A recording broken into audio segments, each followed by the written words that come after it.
আনন্দের সংবাদ, আনন্দের সংবাদ, আনন্দের সংবাদ।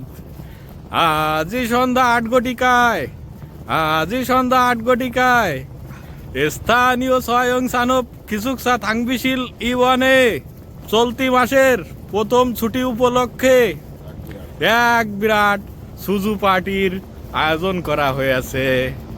উক্ত সুজু পার্টিতে আমাদের প্রধান অতিথি বাবু সনাতন বিশ্বাসের অবর্তমানে আর প্রতিনিধি হিসেবে আছেন বাবু অনিমেষ কুমার রায়। প্রধান পার্টিসিপেটে অংশগ্রহণ করেছে দীপঙ্কর বিশ্বাস। সাথে আছে আমাদের সমাজসেবক রাকেশ পাটুয়ারি। উক্ত পার্টি চলাকালীন আপনারা সবাই ১-২ প্যাক করে সুজু নেবেন আর সাউন্ড বক্স চালিয়ে ডান্স করবেন।